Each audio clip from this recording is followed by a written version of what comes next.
தன்னிடம் பணம் இல்லை என்று சொல்லி திருட்டு ரயில் ஏறி வந்ததாக அவர்களுடைய வரலாறு கூறுகிறது.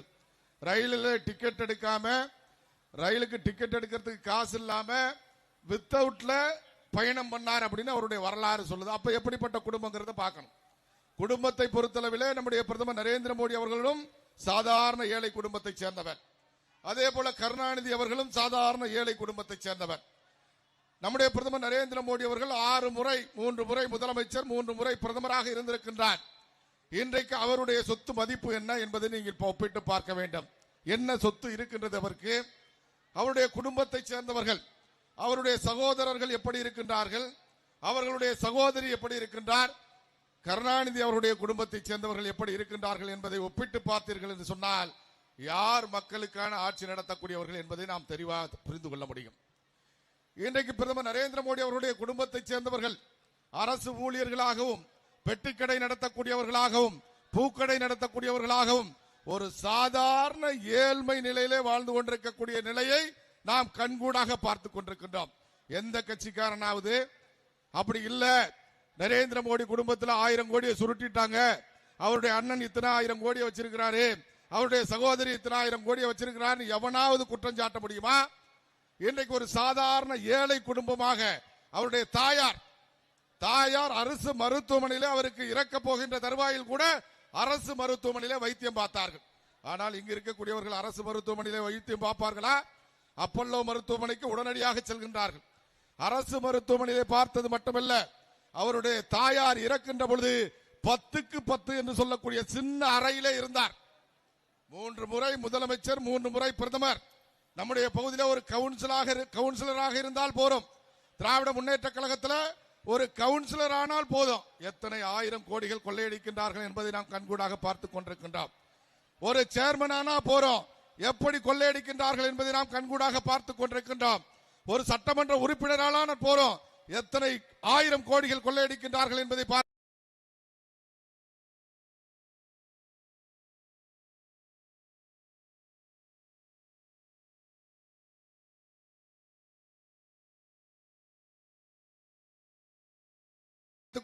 திராவிட முன்னேற்ற கழகத்தை சேர்ந்த அமைச்சர்களும், சட்டமன்ற உறுப்பினர்களும், உள்ளாட்சி பிரதிநிதிகளும் மாறக்கூடியதை நாம் கண்கூடாக பார்த்துக் கொண்டிருக்கின்றோம். ஆனால் 3 முறை முதலமைச்சர், 3 முறை பிரதமர் என்று இருந்திருக்கக்கூடிய நம்முடைய பிரதமர் அவர்களுடைய நரேந்திர மோடி அவருடைய குடும்பத்தை சேர்ந்தவர்கள் ஏழையாக வாழ்வது மட்டுமல்ல, தன்னுடைய தாயார் 10க்கு 10 அறையிலே இறக்கின்ற தருவாயில் இருந்து இறந்த உடனடியாக சென்று அவருக்கான சடங்குகளை 2 மணி நேரத்திலே சடங்குகளை முடித்துவிட்டு மக்களுக்காக பணியாற்றுவதற்காக வந்தவர் பாரத பிரதமர் நரேந்திர மோடி அவர்கள். எப்படிப்பட்ட தலைவர்கள் என்பதை நீங்கள் ஒப்பிட்டு பார்க்க வேண்டும். எப்படி ஒரு பக்கம் ஒரு கேவலமான தலைவர், இன்றைக்கு ஆசியாவிலேயே மிகப்பெரிய பணக்காரர்களாக அவருடைய குடும்பத்தை சேர்ந்தவர்கள் இருந்து கொண்டிருக்கின்றார்கள். முதலமைச்சர் ஸ்டாலின் அவர்களுக்கு எப்படி எங்கெங்கே சொத்து இருக்கின்றது, எத்தனை பிராமிகள் இருக்கின்றார்கள்.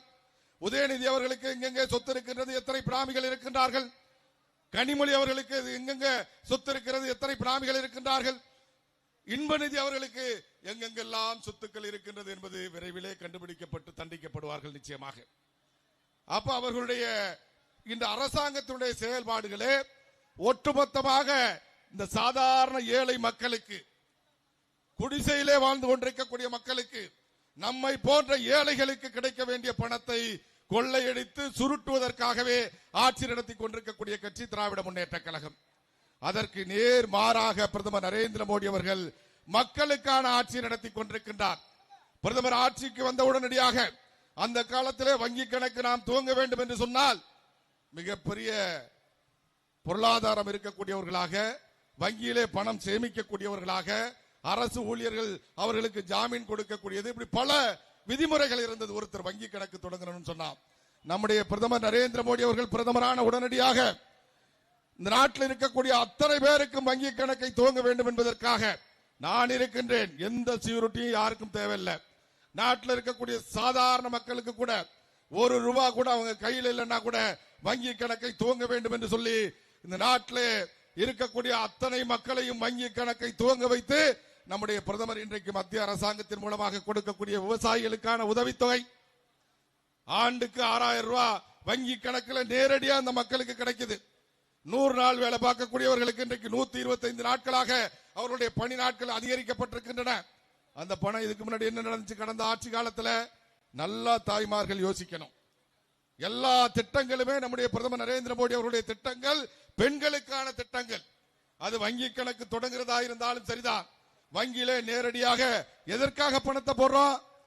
வங்கியிலே போடாம அது வேற வகையில உங்களுக்கு வந்துச்சுன்னு சொன்னா, இடையில் இருக்கக்கூடியவர்கள் அதுக்கு முன்ன 100 நாள் வேலைக்கு போனா 80 ரூபாய் சம்பளம், முன்னாடி 80 ரூபாய் 100 ரூபாய் சம்பளம்னா அதுல 20 ரூபாய் எடுத்துக்கிட்டு 80 ரூபாய் தான் அந்த 100 நாளைக்கு வேலைக்கு போன மக்களுக்கு கொடுத்தாங்க. இங்க நிறைய பேருக்கு அந்த அனுபவங்கள் இருக்கலாம். ஆனா நீங்க கையில நேரடியா வாங்கும் பொழுது அது மட்டும் இல்ல, யாரெல்லாம் வேலைக்கு வராதவங்க பேர்ல எல்லாம் பணத்தை போட்டு சுருட்டிட்டாங்க. இந்த நிலையெல்லாம் மாறணும் அப்படிங்கிறதுக்காகத்தான் எல்லாரையும் வங்கி கணக்கு துவங்க வச்சு அவருடைய வங்கி கணக்குல அரசாங்கத்தினுடைய உதவிகளா விவசாயிகளுக்கான பணமா இருந்தாலும் சரிதான், 100 நாள் வேலைக்கான பணமா இருந்தாலும் சரிதான், அரசாங்கம் கொடுக்கக்கூடிய எந்த உதவி தொகையா இருந்தாலும் சரிதான், நேரடியா மக்களுக்கு வங்கி கணக்கு கிடைக்கக்கூடிய ஒரு சூழ்நிலை உருவாக்கினவர் நம்முடைய பிரதமர் நரேந்திர மோடி அவர்கள். அதே மாதிரி பெண்களை பத்தி யோசிக்கிறார். தாய்மார்கள் கடந்த காலத்துல எல்லாம் நம்ம எல்லாம் விறகை தூக்கிட்டு வந்து கருவ விறகையும் அந்த விறகையும் இந்த விறகையும் வச்சு அடுப்பரிச்சோம். அது ஊதி ஊதிய அந்த ஊதுரத்துல பார்த்தோம் சொன்னா பெண்களுக்கு அந்த புகையினால புற்றுநோய் ஏற்படுவதற்கான வாய்ப்பு இருக்கு. 40 சிகரெட் பிடிக்கிறதுக்கான ஒரு நாளைக்கு அந்த பெண்கள் சமைக்கணும் அப்படின்னு சொன்னா 40 சிகரெட் பிடிக்கக்கூடிய புகையை சுவாசிக்க வேண்டி இருக்கு பெண்கள் அப்படின்னு யோசிச்சு நம்முடைய பிரதமர் நரேந்திர மோடி என்ன பண்ணாரு? இந்த நாட்டில் இருக்கக்கூடிய எல்லா வீடுகளுக்கும் பெண்கள் இந்த மாதிரி சிரமப்படக்கூடாது, அடுப்பறிப்பதற்கு சிரமப்படக்கூடாது, அதனால அவர்களுக்கு நோய் வரக்கூடாது, அவர்களுடைய உடல்நிலை பாதிக்க கூடாது அப்படிங்கிறதுக்காக நம்முடைய பிரதமர் நரேந்திர மோடி அவர்கள் இந்த நாட்டில் இருக்கக்கூடிய அத்தனை வீடுகளுக்கும் இலவசமா கேஸ் இணைப்பு கொடுக்கணும்னு ஒரு திட்டத்தை கொண்டு வந்தார். அதுவும் பெண்களுக்காகத்தான். அதே மாதிரி பார்த்தீங்கன்னு சொன்னா இந்த நாட்டில் வீடுகள் இல்லாத, காங்கிரீட் வீடுகள் இல்லாத குடும்பமே ஏழைகளே இருக்கக்கூடாது. இந்த நாட்டில் எங்கெல்லாம் கூரை வீடுகள் இருக்கோ உங்களுக்கு வேணும்னு சொன்னா ஒரு புறம்போக்கு இடத்திலேயோ அல்லது கோவிலுக்கு சொந்தமான இடத்திலேயோ இருந்தா மட்டும்தான் அந்த திட்டத்தை நிறைவேற்றுறதுல சிரமம் இருக்கு. உங்களுக்கு லேசா ஒரு பட்டா இருந்ததுன்னா போடும். நீங்க இருக்கக்கூடிய இடத்துல பட்டா நிலம் இருக்கு, உங்களுக்கு வீடு கட்ட முடியல, வீடு கட்டுறதுக்கு உங்க கையில பணம் இல்லைன்னு சொன்னா மத்திய அரசாங்கம் உடனடியாக அனைவருக்கும் வீடு கட்டும் திட்டம் அப்படிங்கிற ஒரு திட்டத்தை கொண்டு வந்து இந்த நாட்டில் இருக்கக்கூடிய அத்தனை பேருக்கும் வீடுகளை கட்டி கொடுத்து கொண்டிருக்கிறது. தமிழ்நாட்டில் மட்டும் நம்ம 12 லட்சம் வீடுகளை மத்திய அரசாங்கத்தினுடைய நிதியின் மூலமாக கட்டி கொடுத்திருக்கிறோம். அதே மாதிரி பெண்கள் சாதாரண பூக்கடை வச்சு நடத்தக்கூடியவங்க, பெட்டிக்கடை வச்சு நடத்தக்கூடியவங்க, ரோட்டோரத்தில் இட்லி விற்கக்கூடியவங்க, ரோட்டோர கடைகள் போட்டு வியாபாரம் பண்ணக்கூடியவங்க, இப்படிப்பட்ட சாதாரண மக்களை பத்தி நம்முடைய பிரதமர் நரேந்திர மோடி சிந்திக்கிறார். இவர்களுக்காக பார்த்தோம் சொன்னா வங்கியிலே முத்ரா கடன் திட்டம் அப்படின்னு ஒரு திட்டத்தை கொண்டு வந்தார். எந்த விதமான சுயருட்டியும் தேவையில்லை, யாரும் உங்களுக்கு ஜாமீன் போட வேண்டிய சொத்து ஜாமீன் தேவையில்லை, எதுவுமே இல்லாம நீங்க இந்த தொழில் பண்ண போறீங்கன்னு சொன்னா 10,000 ரூபாயில இருந்து 50,000 ரூபாய் 5 லட்சம் ரூபாய் வரைக்கும் கடன் கொடுக்கக்கூடிய ஒரு திட்டத்தை கொண்டு வந்து அது இந்தியாவிலேயே பார்த்தோம் சொன்னா அதிகமாக இந்த திட்டத்திலே பயனடைந்த மாநிலம் எது என்று சொன்னால் தமிழ்நாடு என்று சொல்லக்கூடிய அளவிற்கு தமிழ்நாட்டில் இருக்கக்கூடிய ஏழை எளிய மக்களுக்கு, பெண்களுக்கு, தெருவோரத்திலே கடை போட்டிருக்கக்கூடிய சாதாரண வியாபாரிகளுக்கு வாழ்க்கையிலே முன்னேற்றத்தை கொடுக்க வேண்டும் என்பதற்காக அந்த திட்டத்தை கொண்டு வந்து அந்த திட்டத்தின் மூலமாக முத்ரா கடன் திட்டத்தின் மூலமாக தமிழ்நாட்டிற்கு மட்டும் 3 லட்சம் கோடி ரூபாய் கடன் கொடுக்கப்பட்டிருக்கிறது இதுவரைக்கும் மத்திய நம்முடைய பாரத பிரதமர் நரேந்திர மோடி அவர்களுடைய திட்டத்தின் மூலமாக. திராவிட முன்னேற்ற கழகத்தை சேர்ந்தவர்கள் என்ன சொல்கின்றார்கள்? மத்திய அரசாங்கம் நிதி ஒதுக்கல, நிதி கொடுக்கல, தமிழ்நாட்டை புறக்கணிக்கிறாங்க அப்படின்னு சொல்லி கடந்த காலத்தில் ஆட்சியில கொடுக்கப்பட்ட நிதிக்கும் பாரத பிரதமர் நரேந்திர மோடி அவருடைய ஆட்சியில தமிழ்நாட்டிற்கு கொடுக்கப்பட்டிருக்கக்கூடிய நிதிக்கும் நீங்கள் இணைத்து பார்த்தீர்கள் என்று சொன்னால் பல மடங்கு அதிகமான நிதியை பாரத பிரதமர் நரேந்திர மோடி அவருடைய அரசாங்கம் ஒதுக்கி இருக்கிறது. ரயில்வே திட்டங்களுக்காக கடந்த காலத்தில் ஆண்டிற்கு 800 கோடி ரூபாய் நிதி ஒதுக்கப்பட்டது என்று சொன்னால் பாரதிய ஜனதா கட்சியுடைய ஆட்சியிலே 6,600 கோடி ரூபாய் நிதி ஒதுக்கப்பட்டிருக்கிறது ரயில்வே திட்டங்களுக்காக. 11 மருத்துவக் கல்லூரிகளை அதற்கு முன்பு 50 ஆண்டு காலத்தில் இருந்த மருத்துவக் கல்லூரிகளை விட அதிகமாக தமிழ்நாட்டிலே மருத்துவக் கல்லூரிகளை துவங்க வேண்டும் என்பதற்காக, ஏன் என்று சொன்னால் இங்கே இன்றைக்கு படித்துக் கொண்டிருக்கக்கூடிய ஆண்களும் பெண்களும் மருத்துவர்களாக வேண்டும், மக்கள் தொகை பெருக்கத்திற்கேற்ப மருத்துவர்களும் அதிகமாக வேண்டும் என்ற நோக்கத்தோடு 11 மருத்துவக் கல்லூரிகளை தமிழகத்திற்கு கொடுத்தவர் பாரத பிரதமர் நரேந்திர மோடி அவர்கள். இன்றைக்கு கூட பார்த்தோம் என்று சொன்னால், தயவு செஞ்சு நம்முடைய சகோதரர்கள்லாம், நம்முடைய தலைவர் வந்தவுடனே ஒரு மோட்ச தீபம் ஏத்த போறோம். எதுக்காக சொன்னா, நேத்தைக்கு பூர்ணச்சந்திரன் என்று சொல்லக்கூடிய ஒரு இளைஞர், 2 குழந்தைகளுக்கு தகப்பனாக இருக்கக்கூடியவர், ஒரு ஆட்டோ ஓட்டி கொண்டிருந்த ஒரு சாதாரண குடும்பத்தைச் சேர்ந்தவர், திருப்பரங்குன்றம் மலையிலே தீபமேற்றுவதற்கு நீதிமன்றம் அனுமதி கொடுத்தும் கூட இந்த அரசாங்கம் இந்த அனுமதியை நிறைவேற்றாத காரணத்தினாலே, நீதிமன்றத்தினுடைய உத்தரவை நிறைவேற்றாத காரணத்தினாலே, இந்துக்களுடைய மனதை புண்படுத்திய காரணத்தினாலே, இந்த நாட்டில் பெரும்பான்மையாக வாழ்ந்து கொண்டிருக்கக்கூடிய இந்துக்கள் திருப்பரங்குன்றம் மலையிலே தீபத்தூணிலே தீபமேற்றும் என்று வேண்டும் என்று நினைக்கின்ற பொழுது அதற்கு தடையாக இந்த அரசாங்கம் இருந்து கொண்டிருக்கின்றது. காவல்துறையை வைத்து அடக்குமுறையை ஏவி விடுகின்றார்கள் என்கின்ற காரணத்தினாலே மதுரையிலே பூர்ணச்சந்திரன் என்ற இளைஞர் நேற்றைக்கு பெரியார் சிலைக்கு முன்பாக சென்று யார் கடவுள் இல்லை என்று சொன்னார்களோ அதே இடத்திலே நான் கடவுளுக்காக உயிர் விடுகிறேன் என்று சொல்லிவிட்டு அங்கே இருக்கக்கூடிய போலீஸ் பூத்துக்குள்ள போயிட்டு பெட்ரோலை ஊற்றி கொளுத்தி கொண்டு இறந்து விட்டார். இன்றைக்கு அவருடைய உடல் நல்லடக்கம் செய்யப்பட்டிருக்கின்றது. நம்முடைய மாநில தலைவர் மரியாதைக்குரிய அண்ணன் நயினார் நாகேந்திரன் வருவதற்கு இவ்வளவு தாமதமானதற்கு காரணம், இன்னும் அதிகபட்சம் 10 நிமிடங்களுக்குள்ளாக நம்ம மத்தியில் இருப்பார். இவ்வளவு தாமதமானதற்கு காரணம் ஒரே காரணம்தான், அந்த பூர்ணச்சந்திரனுடைய உடலை அடக்கம் செய்யக்கூடிய இடத்திலே இருக்க வேண்டியது ஒரு பாரதிய ஜனதா கட்சியினுடைய தலைவனுடைய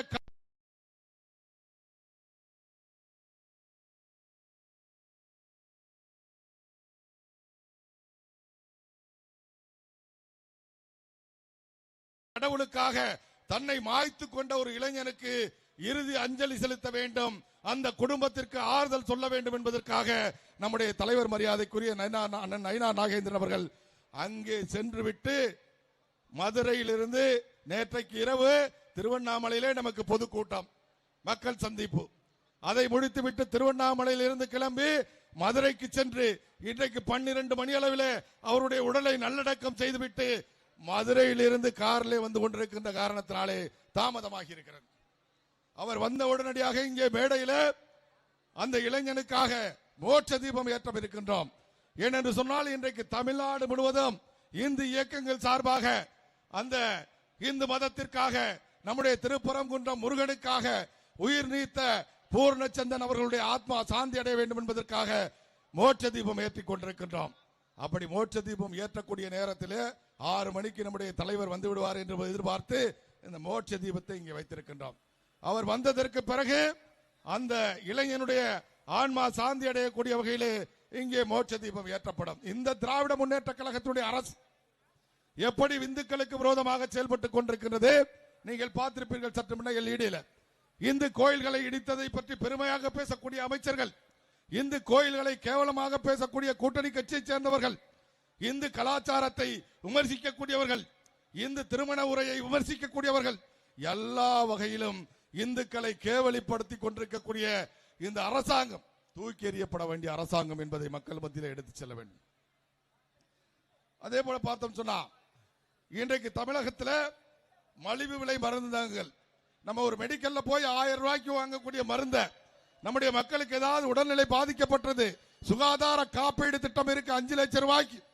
உங்களுக்கு உடல்நிலை சரியில்லை என்று சொன்னால் தமிழகத்தில் இருக்கக்கூடிய தனியார் மருத்துவமனைகளிலே, சிறந்த மருத்துவமனைகளிலே நீங்கள் வைத்தியம் செய்து கொள்ளலாம். அதற்காக ஒரு திட்டத்தை பாரத பிரதமர் நரேந்திர மோடி அவர்கள் கொண்டு வந்திருக்கின்றார்கள். 5 லட்சம் ரூபாய்க்கு ஒரு குடும்பத்துக்கு ஆண்டுக்கு நீங்க வைத்தியம் பண்ணிக்கலாம். அது மட்டுமல்ல, அந்த வைத்தியத்திற்கு செல்லக்கூடிய அந்த மருத்துவமனைக்கு சுகாதார காப்பீடு திட்டம் கொடுப்பது மட்டுமல்லாமல், நோயாளிகள் அங்கிருந்து வந்துவிட்டால் கூட தொடர்ந்து மருந்து மருந்து பயன்படுத்த வேண்டி இருக்கின்றது என்ற காரணத்தினாலே மலிவு விலை மருந்தகம் என்ற ஒரு திட்டத்தை கொண்டு வந்து, சாதாரணமாக நாம் மெடிக்கல்ல போய் மருந்து வாங்கணும்னா 1000 ரூபாய் வருதுன்னு சொன்னா 300 ரூபாய்க்கு இந்த மெடிக்கல் அந்த மருந்து நீங்க வாங்கலாம். எப்படி நம்முடைய பிரதமர் ஏழைகளை பற்றி யோசிக்கின்றார், எப்படி நம்முடைய பிரதமர் பெண்களை பற்றி யோசிக்கின்றார், எப்படி நம்முடைய பிரதமர் நாட்டை பற்றி யோசிக்கின்றார் என்பதை நீங்கள் சிந்தித்து பார்க்க வேண்டாம். 2 தினங்களுக்கு முன்பு நம்முடைய நட்பு நாடாக இருந்து இன்றைக்கு எதிரிகளுடைய நட்பு நாடாக மாறி இருக்கக்கூடிய வங்கதேசத்தில் பார்த்தோம் என்று சொன்னால், அங்கே மாணவர் அமைப்பை சேர்ந்த தலைவன் பேசுகின்றார், இந்திய நாட்டில் இருக்கக்கூடிய 7 மாநிலங்களை நாங்கள் துண்டாட போகின்றோம். ஒரு சின்ன குட்டி நாடு, ஒரு சுண்டைக்காய் போன்ற நாடு. அந்த நாட்டை சேர்ந்த ஒரு மாணவர் அமைப்பை சேர்ந்தவர் பொதுமக்கள் மத்தியிலே மேடையில் என்ன பேசுகின்றான்? இந்தியாவில் இருக்கக்கூடிய 7 மாநிலங்களை நாங்கள் துண்டு துண்டாக உடைக்க போகின்றோம். அங்கே கலவரங்களை ஏற்படுத்தி அந்த மாநிலங்களை உடைத்து எங்கள் மாநிலத்தோடு சேர்க்க போகின்றோம் என்று பேசுகின்றான். இன்றைக்கு உலகத்தினுடைய வல்லரசு அமெரிக்கா நாடு கூட நமக்கு அஞ்சி கொண்டிருக்கின்றது. அமெரிக்காவாக இருக்கட்டும், சீனாவாக இருக்கட்டும், எதற்கும் தயாரான ஆட்சி நம்முடைய பிரதமர் நரேந்திர மோடி அவர்களுடைய ஆட்சி. ஏழைகளுக்கான ஆட்சி மட்டுமல்ல, இன்றைக்கு உலகத்தில் இருக்கக்கூடிய எந்த நாடாக இருந்தாலும் யாரும் நம்மளை அசைத்து பார்க்க முடியாது, மிரட்டி பார்க்க முடியாது. ஒரு காலத்தில் காங்கிரஸ் கட்சியுடைய ஆட்சியில இலங்கை போன்ற நாடுகள், பாகிஸ்தான் போன்ற நாடுகள், சின்ன சின்ன குட்டி நாடுகள் எல்லாம் நம்மை பார்த்து மிரட்டி கொண்டிருந்தார்கள். ஆனால் இன்றைக்கு அமெரிக்கா கூட நம்மை பார்த்து மிரட்ட முடியாது, அமெரிக்கா கூட நம்மை பார்த்து அச்சுறுத்த முடியாது. அமெரிக்காவையும் மிரட்டக்கூடிய சக்தி வாய்ந்த நாடாக இந்த பாரத நாட்டை நம்முடைய பிரதமர் நரேந்திர மோடி அவர்கள் உருவாக்கி கொண்டிருக்கின்றார். எனவே இன்றைக்கு பார்த்தோம் என்று சொன்னால், இன்றைக்கு வங்கதேசத்தை சேர்ந்த இளைஞன் 2 நாட்களுக்கு முன்பு யார் நாட்டை துண்டாடுவேன் என்று பேசினாரோ அந்த இளைஞர் வங்கதேசத்திலே, அதே நாட்டிலே அந்த நாட்டை சேர்ந்தவர்கள் யார் சுட்டுக் கொண்டார்கள் என்று தெரியாது, அந்த நாட்டை சேர்ந்தவர்களாலேயே சுட்டுக் கொல்லப்பட்டிருக்கின்றார் வங்கதேசத்திலே. அமெரிக்காவிலே நம் மீது அமெரிக்கா பொருளாதார தடை விதித்தது என்று சொன்னால் அமெரிக்க பாராளுமன்றத்திலே குரல் கொடுக்கின்றார்கள் பாராளுமன்ற உறுப்பினர்கள் இந்தியாவிற்காக. வங்கதேசத்திலே இந்தியாவை விமர்சித்தால், இந்தியாவை அழிப்போம் என்று சொன்னால், இந்தியாவை ஒழிப்போம் என்று சொன்னால் வங்கதேசத்திலேயே சுட்டுக் கொல்லப்படுகின்றான். அதே போல அமெரிக்க அரசாங்கம் நம் மீது வரிகள் விதிக்கின்றது என்று சொன்னால் அமெரிக்காவினுடைய பாராளுமன்றத்திலேயே வரி விதிக்கப்பட்டதை எதிர்த்து தீர்மானம் கொண்டு வருகின்றார்கள் பாராளுமன்ற உறுப்பினர்களாக. அப்படிப்பட்ட உலக சக்தி வாய்ந்த நாடாக இந்த நாட்டை உருவாக்கி கொண்டிருக்கின்றார் நம்முடைய பிரதமர் நரேந்திர மோடி அவர்கள். ஆனால் இன்றைக்கு திராவிட முன்னேற்ற கழகத்துடைய ஆட்சி எப்படி நடைபெற்றுக் கொண்டிருக்கின்றது? இன்றைக்கு பெண்களுக்கு தமிழகத்திலே பாதுகாப்பு இருக்கின்றதா? பெண்கள் நடமாட முடிகின்றதா? 4 வயது குழந்தை முறை முதல் 70 வயது கிழவி வரை கற்பழிக்கப்படுகின்றார்கள். என்ன காரணத்தினால? எங்கு பார்த்தாலும் டாஸ்மார்க், தெரு தெருவுக்கு டாஸ்மார்க். டாஸ்மார்க் போதாதுன்னு சொல்லி இன்றைக்கு எங்க பார்த்தாலும் கஞ்சா விற்பனை, கஞ்சா விற்பனை போதாதுன்னு சொல்லி எங்க பார்த்தாலும் மெத்தபெட்டமைன் போன்ற போதைப் பொருட்கள். உலகத்திலே என்னென்ன போதைப் பொருட்கள் எல்லாம் இருக்கின்றதோ அத்தனை போதைப் பொருட்களும் இன்றைக்கு தமிழகத்திலே விற்கப்பட்டுக் கொண்டிருக்கின்றது. யாரால் விற்கப்பட்டுக் கொண்டிருக்கின்றது? கைது செய்யப்படக்கூடியவர்கள் யார் என்பதை நீங்கள் சிந்தித்து பார்க்க வேண்டும். கைது செய்யப்படக்கூடியவர்கள் மிகப்பெரிய கடத்தலிலே ஈடுபட்டு கைது செய்யப்படுகின்றார்கள் என்று சொன்னால் அவர்கள் அத்தனை பேரும் திராவிட முன்னேற்ற கழகத்திலே பல்வேறு பொறுப்புகளிலே பணியாற்றக்கூடியவர்களாக இருந்து கொண்டிருக்கிறார்கள். கள்ளச்சாராயம் வித்தா திமுக காரன், கஞ்சா வித்தா திமுக காரன், மெத்தப்பட்டமைன் வித்தா திமுக காரன், போதை பொருள் விற்கிறான் அப்படின்னு சொன்னா திமுக காரன். சரி, பெண்களை கற்பழிக்கிறான் அவன் யாரு? அண்ணா யூனிவர்சிட்டியில நம்ம பார்த்தோம். யார் அந்த சார்ந்த ரொம்ப நாளா தேடிட்டு இருக்காங்க. அண்ணா யூனிவர்சிட்டியில படிச்சிட்டு இருக்கக்கூடிய ஒரு இளம் பெண்ண அது தவறா நடந்தது மட்டுமல்லாம அந்த சார் கூட பேசுன்னு சொல்லி போனை கொடுத்தாரு அப்படின்னு சொல்லி அந்த பொண்ணு சொல்லுது. இதுவரைக்கும் இந்த அரசாங்கம் அந்த சார் யாரு அப்படி கண்டுபிடிச்சிருக்காங்களா? கிடையாது. அப்ப பெண்களுக்கு பாதுகாப்பற்ற ஒரு மாநிலமாக இந்த மாநிலம் விளங்கி கொண்டிருக்கிறது. எங்கு பார்த்தாலும் போதைப் பொருட்கள். இந்த தமிழகத்தை குட்டிச்சவராக்கி கொண்டிருக்கக்கூடிய ஒரு ஆட்சியாக திராவிட முன்னேற்ற கழகத்துடைய ஆட்சி இருக்கிறது. அது மட்டுமல்ல, தமிழகத்தில் இன்றைக்கு ஆட்சி செய்து கொண்டிருக்கக்கூடிய திராவிட முன்னேற்ற கழகத்துடைய அமைச்சர்கள் ஒவ்வொருத்தராக நீங்க எடுத்து பாருங்கள். எந்த அமைச்சர் மீது குற்றச்சாட்டு இல்ல.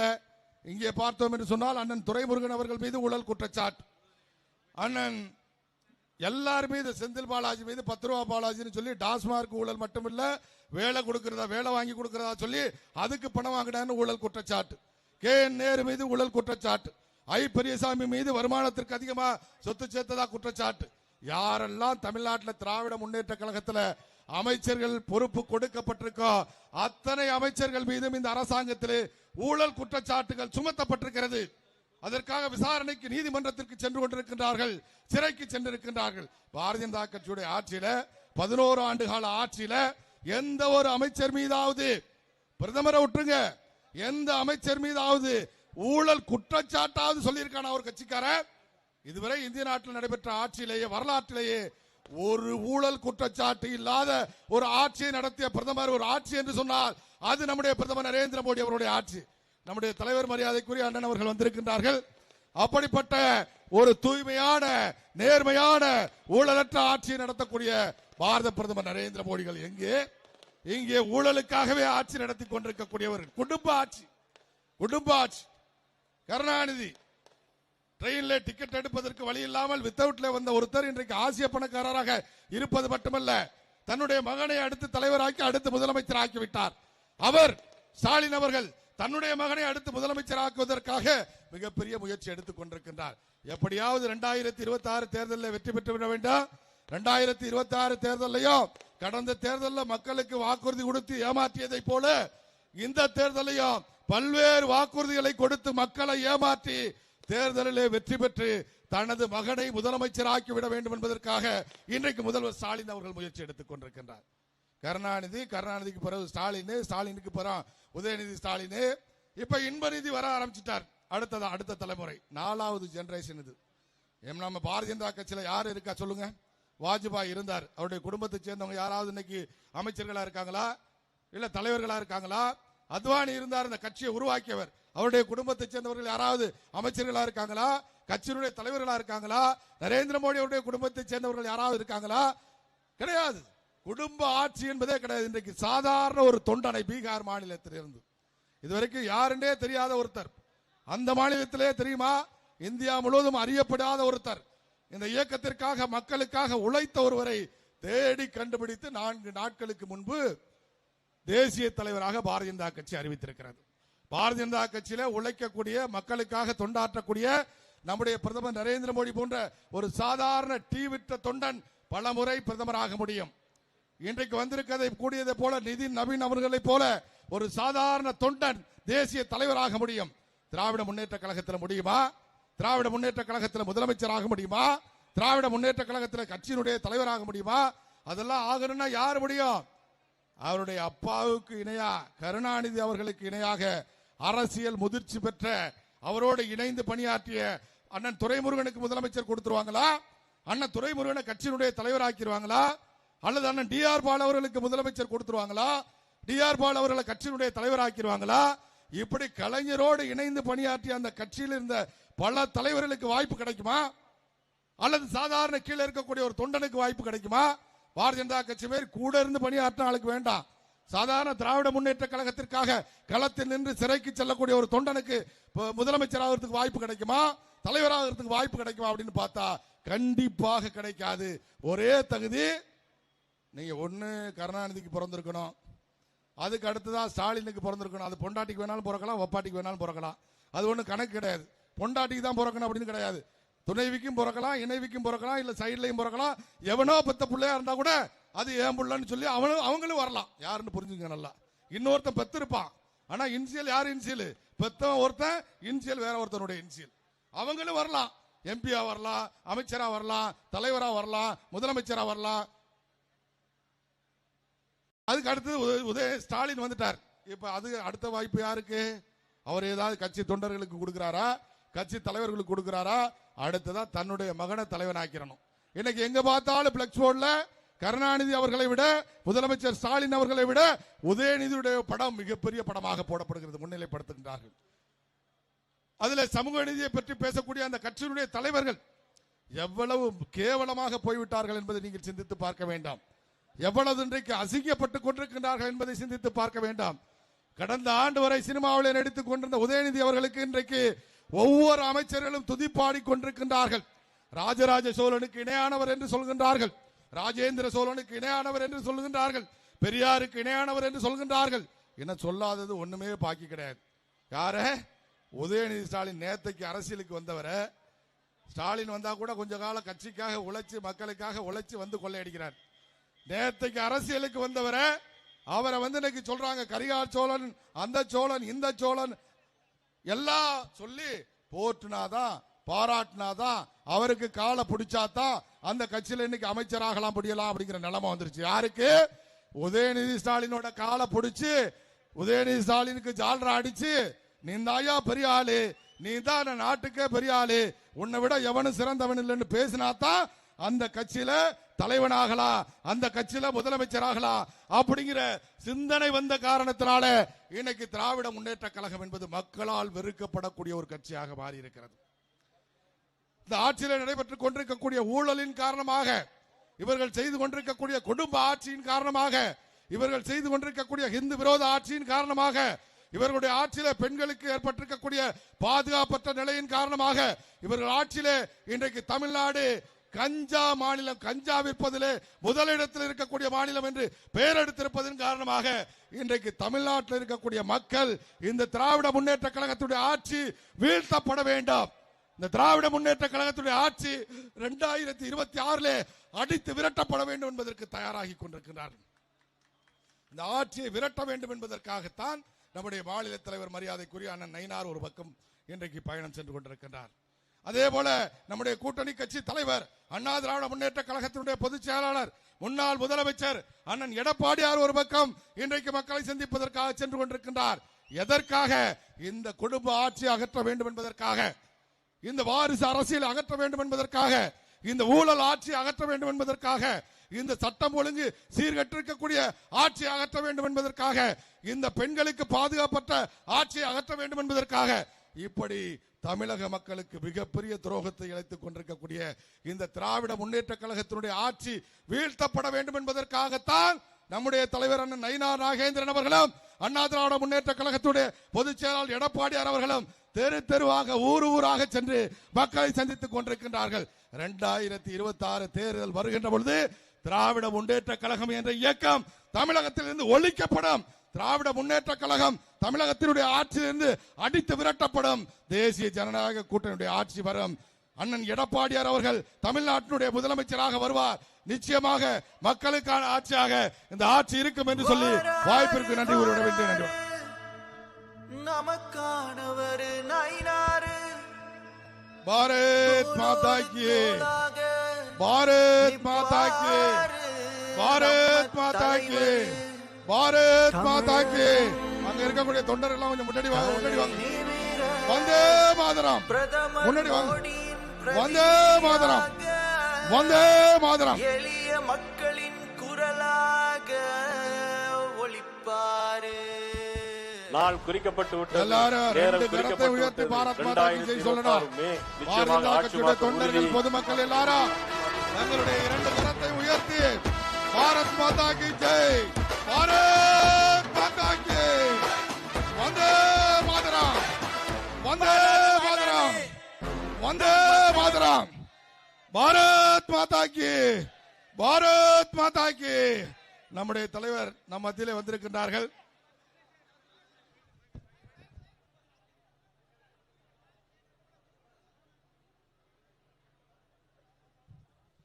மாவட்ட மையக்குழு மட்டும் மேலே ஏறுங்க. மாவட்ட மையக்குழு மட்டும் மேலே ஏறுங்க. தயவு செய்து வாங்க. மாவட்ட மையக்குழு மட்டும். பாரத் மாதா கே, பாரத் மாதா கே, பாரத் மாதா கே. வெற்றி வேல், வெற்றி வேல், வீரவேல், வெற்றி வெற்றி வெற்றி வேல், வீர வீர வீரவேல்.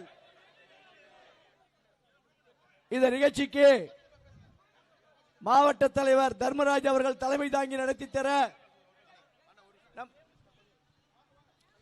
மதுரையிலே நான் பேசிய பொழுது சொன்னதை போல இந்து சமுதாயத்திற்காக, இந்து கடவுளுக்காக திருப்பரங்குன்றம் மலையிலே தீபத்தூரிலே தீபம் ஏற்ற வேண்டும் என்பதற்காக நேற்றைய தினம் தன்னுடைய உயிரை மார்த்து கொண்ட பூர்ணச்சந்திரன் அவர்களுக்கு நம்முடைய மாநில தலைவர் அஞ்சலி செலுத்தக்கூடிய வகையிலே இங்கே மோட்ச தீபம் ஏற்றுவார்கள்.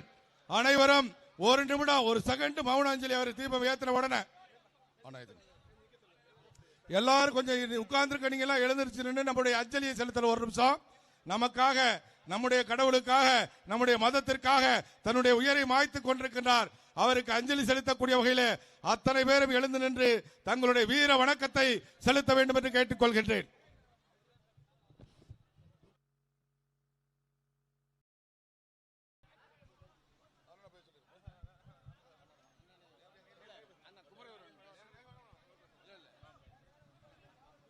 அனைத்து இந்திய அண்ணா திராவிட முன்னேற்ற கழகத்தினுடைய கள்ளக்குறிச்சி மாவட்டத்தினுடைய செயலாளர் அண்ணன் குமரகுரு அவர்கள் இப்பொழுது உரையாற்றுவார்கள்.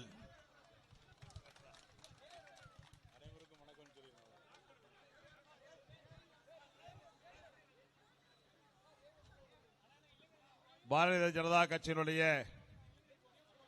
விழுப்புரம் தெற்கு மாவட்டத்தினுடைய சார்பாக தமிழகம் தலைநகர தமிழின் பயணத்தை முன்னிறுத்தி தமிழ்நாடு முழுக்க பாரதிய ஜனதா கட்சியினுடைய மாநில தலைவர் ஆர்மையண்ணன் நயினார் நாகேந்திரன் அவர்களுடைய சுற்றுப்பயணத்திலே தலைமையேற்று நடந்து கொண்டிருக்கின்ற மாவட்ட தலைவர் அன்பு சகோதரர் தர்மராஜ் அவர்களே, இந்த நிகழ்ச்சிக்கு வரவேற்பாட்டை அமர்ந்திருக்கின்ற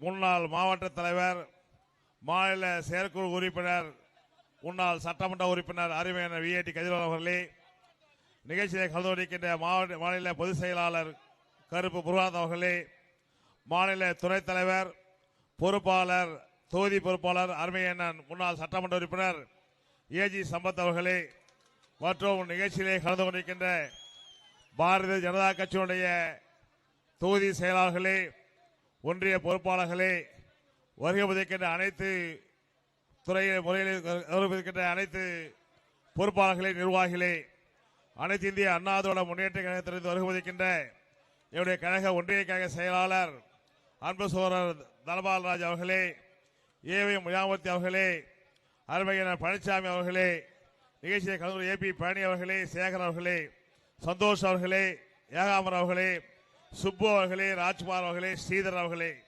மற்றும் வருகை ஒதுக்கின்ற எங்களுடைய கழகத்தினுடைய நிர்வாகிகளே, உங்கள் அத்தனை பேர் இறுதியாக நன்றியுரையாற்றிருக்கின்ற இணை அமைப்பாளர் திருக்கோயிலூர் லோகநாதன் அவர்களே, உங்கள் அத்தனை பேருக்கும் வணக்கத்தை தெரிவித்துக் கொண்டு, நேரம் இன்மையின் காரணத்தினால் இன்றைய தினம் நடக்கின்ற இந்த தமிழனின் பயணம் பாரதிய ஜனதா கட்சியுடைய மாநில தலைவர் என்னுடைய பாசமிகு அண்ணன் அருமையான நயினாருடைய எழுச்சி பயணம் வருகிற 2026 நடக்கின்ற சட்டமன்ற தேர்தலிலே என்டிஏ கூட்டணி அனைத்து இந்திய அண்ணா திராவிட முன்னேற்ற கழகத்தினுடைய பொதுச் செயலாளர் எங்களுடைய புரட்சி தமிழர் எதிர்கட்சி தலைவர் அருமையான எடப்பாடி அவர் தலைமையிலே ஆட்சி அமைப்பதற்கு மிக ஏதுவாக தமிழகம் முழுவதும் சுற்றுப்பயணம் செய்து கொண்டிருக்கின்ற அருமையான அவர்களை இந்த நேரத்திலே கள்ளக்குறிச்சி மாவட்ட சார்பாக அண்ணன் அவர்களை வருக வருக வரவேற்று இன்றைய தினம் தமிழகத்தில் நடக்கின்ற இந்த விடிய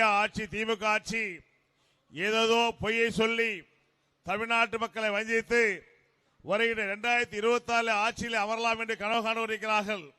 அந்த கனவெல்லாம் முறியடிக்கிற வகையிலே என்டிஏ கூட்டணி பாரதிய ஜனதா கட்சி அனைத்து இந்திய அண்ணா திராவிட முன்னேற்ற கழக தலைமையிலான இந்த கூட்டணி 2024 அமோக வெற்றி பெறும் என்பதை சொல்லிக்கொண்டு நேரமை என்ற காரணத்தினால் அருமையான சிறப்புரை கேட்டு விரும்புகிறேன். நன்றி, வணக்கம். இப்பொழுது நாமெல்லாம் ஆவலோடு எதிர்பார்த்து கொண்டிருக்கின்ற பாரதிய ஜனதா கட்சியினுடைய தமிழ் மாநிலத்தினுடைய தலைவர் நம்முடைய அன்பிற்குரிய நயினார் நாகேந்திரன் அவர்கள் பேருரை ஆற்றுவார்கள்.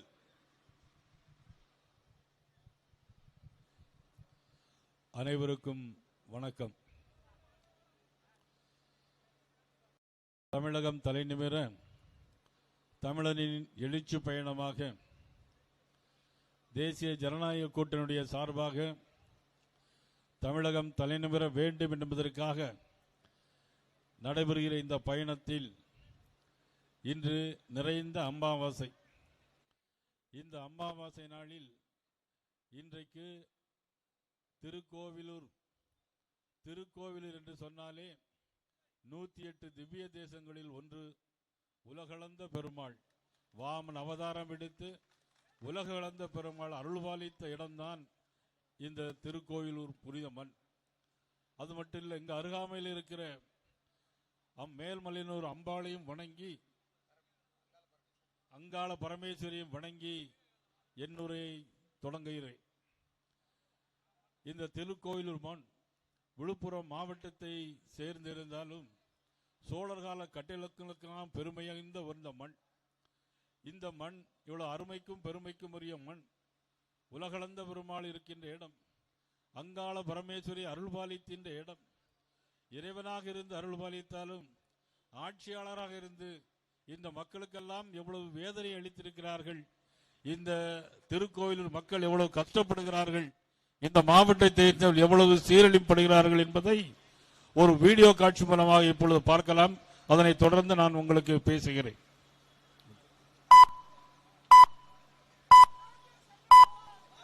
தமிழகத்தின் மிக முக்கிய மாவட்டங்களில் ஒன்று விழுப்புரம். 2 கோடி ஆண்டுகளுக்கு முற்பட்ட திருவக்கரை கல்மரங்கள், 3000 ஆண்டுகளுக்கு முற்பட்ட கீழ்வாலை பாறை ஓவியங்கள் உள்ளிட்ட பழங்கால சின்னங்களையும் கொண்ட பழமையும் பெருமையும் மிக்கது விழுப்புரம் மாவட்டம். ஆனால் திமுக ஆட்சிக்கு வந்ததில் இருந்து விழுப்புரத்தை வதைத்துக் கொண்டே இருக்கிறது. கோவத்தின் உச்சத்துக்கே சென்ற இந்த மாவட்ட மக்கள் திமுக அமைச்சருக்கு தக்க பதிலடியை கொடுத்ததையும் நாம் பார்த்தோம். என்ன உங்களுக்கு புது ஐட்டம் இருக்காங்க, எங்க திரும்புங்க. கர்ம கர்மம் என்ன இப்படி நாருது? மாட்டு ஐட்டத்தையும் மனுஷ ஐட்டத்தையும் மிக்ஸ் பண்ணி எடுத்துட்டாங்களே. இந்த மாவட்டத்தில் இருந்து தேர்ந்தெடுக்கப்பட்ட அமைச்சரோ மக்களுக்கு நல்ல திட்டங்களை வழங்குவதற்கு பதிலாக மக்களை அவமதிப்பதையும் மக்களின் நம்பிக்கைகளை இழிவுபடுத்துவதையும் ஊழல் செய்வதிலும் தான் முனைப்பாக செயல்பட்டு வருகிறார்.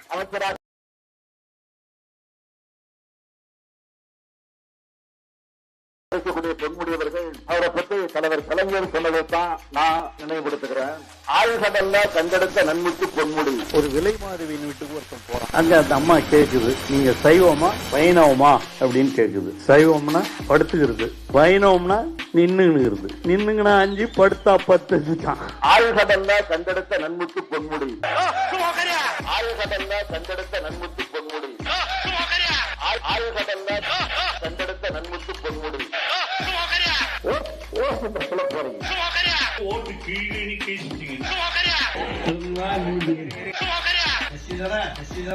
இந்த மாவட்டத்திற்கு கையாலாகாத திமுக அரசால் மிகப்பெரிய இழுக்குதான் கள்ளச்சாராய மரணங்கள். மரக்காணம் அருகே கள்ளச்சாராயம் குடித்து பலியானோரின் எண்ணிக்கை 11ஆக உயர்ந்திருக்கிறது. பாதிக்கப்பட்டவர்கள் குடித்த சாராயம் பல ஆண்டுகளுக்கு முன்பு தயாரித்த பழைய சாராயம் என்று லஞ்சம் வாங்கிக் கொண்டு போலீசாரே பாதி விலைக்கு கைமாற்றியதாகவும் எக்கியார்குப்பம் கிராமம் முழுவதும் கண்ணீரில் தத்தளிக்கிறது. கொடுமை என்னவென்றால் இந்த கள்ளச்சாராயம் தயாரிப்பவர்களே திமுக காரர்களாக இருப்பதுதான். கள்ளச்சாராயம் விற்ற புகாரில் அமைச்சர் செஞ்சி மஸ்தானின் தீவிர ஆதரவாளரான மரூர் ராஜாவை போலீசார் குண்டர் சட்டத்தில் அதிரடியாக கைது. அவரது மனைவி ரம்யா திண்டிவனம் நகராட்சி 20வது வார்டு திமுக கவுன்சிலராக இருந்து வருவதும் தெரிய வந்தது. ஊர்ல வெந்தது வேகாது, பெட்டி கடையில கடன் சொன்னது, பீடியை கிள்ளி குடிச்சது, சந்த கடையில கருப்பி திருட்டு கொண்டது, இந்த மொத்த கோபனாக.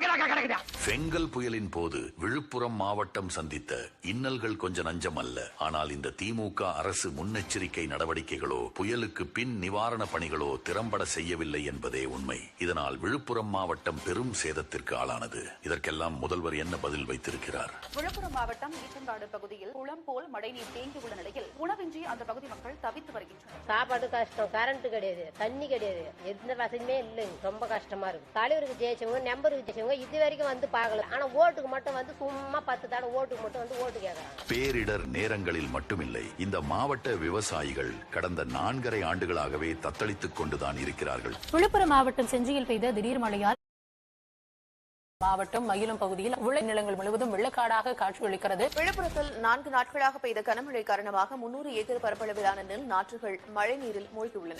இப்படி விழுப்புரம் உள்ளிட்ட பல தமிழக மாவட்டங்களை கண்மூடித்தனமாக சீரழித்துவிட்டு நம் முதல்வர் என்ன சொல்கிறார் என்று பாருங்கள். நம்ம திராவிட மாடல் செயல்படுத்த திட்டங்கள் பிற மாநிலங்களுக்கு மாடலா அமைஞ்சிருக்கு. இப்படி விழுப்புரம் மாவட்ட திருட்டு திமுக அரசை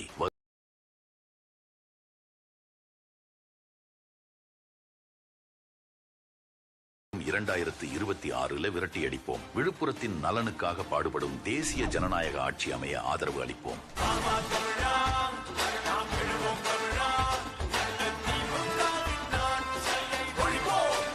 முன்னேற்ற கழகத்தினுடைய மாவட்ட கழக செயலாளரும் முன்னாள் சட்டமன்ற உறுப்பினருமான எனது அன்பு சகோதரர் குமரகுரு அவர்களே, முன்னாள் சட்டமன்ற உறுப்பினர் அன்புக்குரிய அண்ணன் ஏஜி சம்பத் அவர்களே,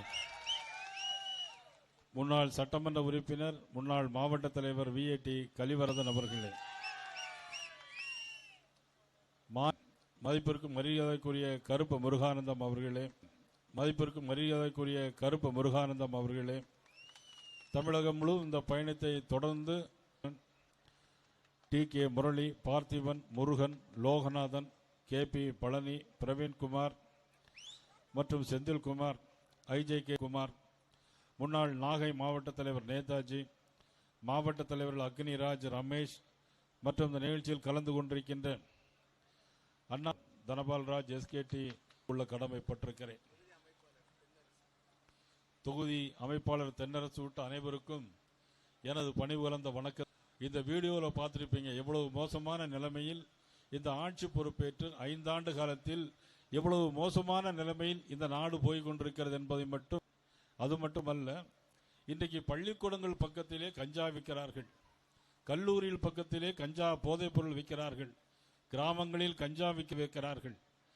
பக்கத்தில் இருக்க திம்மச்சூர் கிராமம், இந்த திம்மச்சூர் கிராமத்தில் உள்ள துவக்கப்பள்ளியில் மற்றும் செந்தில்குமார், ஐஜேகே மாநில துணைத் தலைவர் செந்தில்குமார், பிரவீன்குமார், முன்னாள் நாகை மாவட்ட தலைவர் நேதாஜி, மாவட்ட தலைவர்கள் அக்னிராஜ், ரமேஷ் மற்றும் இந்த நிகழ்ச்சியில் கலந்து கொண்டிருக்கின்ற அண்ணா திராவிட முன்னேற்ற கழகத்துடைய ஒன்றிய செயலாளர் தனபால்ராஜ் எஸ்கேடி, சி சந்தேஷ்குமார் உள்ளிட்ட மற்றும் நிகழ்வுகளில் கலந்து கொண்டிருக்கின்ற பழனிசாமி, இளங்கோவன், பழனி, சங்கர், சேகர் உள்ளிட்ட திரளாக கலந்து கொண்டிருக்கின்ற பாரதிய ஜனதா கட்சியினுடைய மண்டல தலைவர்கள், பொறுப்பாளர்கள் அனைவருக்கும் எனது முதற்கண் வணக்கத்தை நான் தெரிவித்துக் கொள்ள கடமைப்பட்டிருக்கிறேன். தொகுதி அமைப்பாளர் தென்னரசு விட்டு அனைவருக்கும் எனது பணிவு கலந்த வணக்கத்தை நான் தெரிவித்துக் கொள்ளுகிறேன். இந்த வீடியோவில் பார்த்திருப்பீங்க எவ்வளவு மோசமான நிலைமையில் இந்த ஆட்சி பொறுப்பேற்று 5 ஆண்டு காலத்தில் எவ்வளவு மோசமான நிலைமையில் இந்த பாரத் மாதா கி, பாரத் மாதா கி, பாரத் மாதா கி, பாரத் மாதா கி. அங்க இருக்கக்கூடிய தொண்டர்கள் எல்லாம் கொஞ்சம் முன்னாடி வாங்க, முன்னாடி வாங்க. வந்தே மாதரம், முன்னாடி வாங்க. வந்தே மாதரம், வந்தே மாதரம். எளிய மக்களின் குரலாக ஒளிப்பாரு. நாள் குறிக்கப்பட்டு விட்டது. எல்லாரும் ரெண்டு கரத்தை உயர்த்தி பாரத் மாதா கி ஜெய் சொல்லணும். பாரதிய கட்சியுடைய தொண்டர்கள், பொதுமக்கள் எல்லாரும் தங்களுடைய 2 கரத்தை உயர்த்தி பாரத் மாதா கி ஜெய், பாரத் மாதா கி, வந்தே மாதரம், வந்தே மாதரம், வந்தே மாதரம், பாரத் மாதா கி, பாரத் மாதா கி. நம்முடைய தலைவர் நம் மத்தியிலே வந்திருக்கின்றார்கள்.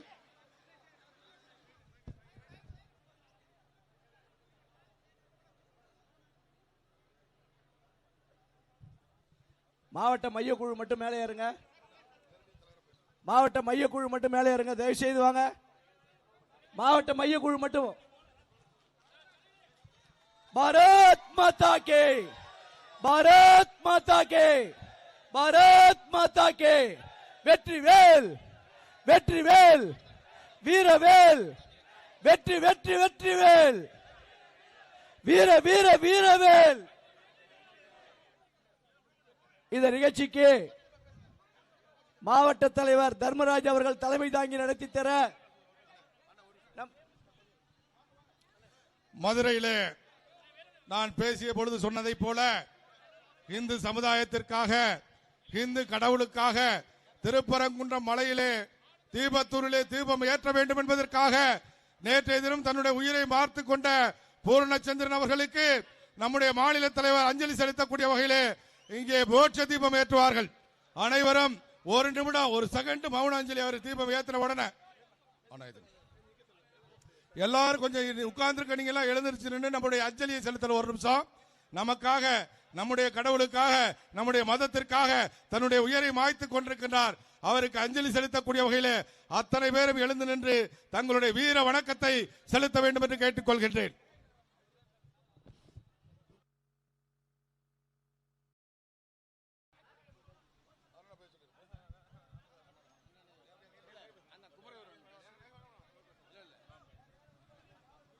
அனைத்து இந்திய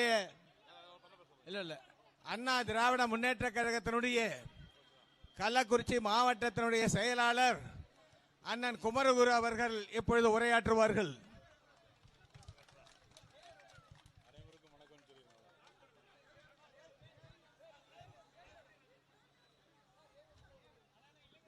பாரதிய ஜனதா கட்சியினுடைய விழுப்புரம் தெற்கு மாவட்டத்தினுடைய சார்பாக தமிழகம் தலைநகர தமிழின் பயணத்தை முன்னெடுத்தி தமிழ்நாடு முழுக்க பாரதிய ஜனதா கட்சியினுடைய மாநில தலைவர் ஆர்மையண்ணன் நயினார் நாகேந்திரன் அவருடைய சுற்றுப்பயணத்திலே தலைமையேற்று நடந்து கொண்டிருக்கின்ற மாவட்ட தலைவர் அன்பு சகோதரர் தர்மராஜ் அவர்களே, இந்த நிகழ்ச்சிக்கு வரவேற்பாட்டை அமர்ந்திருக்கின்ற முன்னாள் மாவட்ட தலைவர், மாநில செயற்குழு உறுப்பினர், முன்னாள் சட்டமன்ற உறுப்பினர் அருமையான விஐடி கதிரவன் அவர்களே, நிகழ்ச்சியை கலந்து கொண்டிருக்கின்ற மாநில பொதுச் செயலாளர் கருப்பு முருகானந்த் அவர்களே, மாநில துணைத் தலைவர் பொறுப்பாளர் தொகுதி பொறுப்பாளர் அருமையண்ணன் முன்னாள் சட்டமன்ற உறுப்பினர் ஏஜி சம்பத் அவர்களே, மற்றும் நிகழ்ச்சியிலே கலந்து கொண்டிருக்கின்ற பாரதிய ஜனதா கட்சியினுடைய தொகுதி செயலாளர்களே, ஒன்றிய பொறுப்பாளர்களே, வருகை புதிக்கின்ற அனைத்து துறையில் அனைத்து பொறுப்பாளர்களே, நிர்வாகிகளே, அனைத்து இந்திய அண்ணா திராவிட முன்னேற்ற கழகத்திலிருந்து வருகை புதிக்கின்ற என்னுடைய கழக ஒன்றிய கழக செயலாளர் அன்பு சகோதரர் தனபால்ராஜ் அவர்களே, ஏவி முயாமூர்த்தி அவர்களே, அருமையான பழனிசாமி அவர்களே, நிகழ்ச்சியை கலந்து ஏபி பழனி அவர்களே, சேகர் அவர்களே, சந்தோஷ் அவர்களே, ஏகாமர் அவர்களே, சுப்பு அவர்களே, ராஜ்குமார் அவர்களே, ஸ்ரீதர் அவர்களே மற்றும் வருகை உதிக்கின்ற எங்களுடைய கழகத்தினுடைய நிர்வாகிகளே, உங்கள் அத்தனை பேர் இறுதியாக நன்றியுரையாற்றிருக்கின்ற இணை அமைப்பாளர் திருக்கோயிலூர் லோகநாதன் அவர்களே, உங்கள் அத்தனை பேருக்கும் வணக்கத்தை தெரிவித்துக் கொண்டு, நேரம் இன்மையின் காரணத்தினால் இன்றைய தினம் நடக்கின்ற இந்த தமிழனின் பயணம் பாரதிய ஜனதா கட்சியுடைய மாநில தலைவர் என்னுடைய பாசமிகு அண்ணன் அருமையான நயினாருடைய எழுச்சி பயணம் வருகிற 2026 நடக்கின்ற சட்டமன்ற தேர்தலிலே என்டிஏ கூட்டணி அனைத்து இந்திய அண்ணா திராவிட முன்னேற்ற கழகத்தினுடைய பொதுச் செயலாளர் எங்களுடைய புரட்சி தமிழர் எதிர்கட்சி தலைவர் அருமையான எடப்பாடி அவர் தலைமையிலே ஆட்சி அமைப்பதற்கு மிக ஏதுவாக தமிழகம் முழுவதும் சுற்றுப்பயணம் செய்து கொண்டிருக்கின்ற அருமையான அவர்களை இந்த நேரத்திலே கள்ளக்குறிச்சி மாவட்ட சார்பாக அண்ணன் அவர்கள் வருக வருகின்ற வரவேற்று இன்றைய தினம் தமிழகத்தில் நடக்கின்ற இந்த விடிய ஆட்சி திமுக ஆட்சி ஏதோ பொய்யை சொல்லி தமிழ்நாட்டு மக்களை வஞ்சித்து வருகின்ற 2024 ஆட்சியில் அமரலாம் என்று கனவு காணுகிறார்கள். அந்த கனவெல்லாம் முறியடிக்கிற வகையிலே என்டிஏ கூட்டணி பாரதிய ஜனதா கட்சி அனைத்து இந்திய அண்ணா திராவிட முன்னேற்ற கழக தலைமையிலான கூட்டணி 2024 அமோக வெற்றி பெறும் என்பதை சொல்லிக்கொண்டு நேர்மையின் காரணத்தினால் அருமையான சிறப்புரை கேட்டு விரும்புகிறேன். நன்றி, வணக்கம். இப்பொழுது நாமெல்லாம் ஆவலோடு எதிர்பார்த்து கொண்டிருக்கின்ற பாரதிய ஜனதா கட்சியினுடைய தமிழ் மாநிலத்தினுடைய தலைவர் நம்முடைய அன்பிற்குரிய நயினார் நாகேந்திரன் அவர்கள் பேருரை ஆற்றுவார்கள்.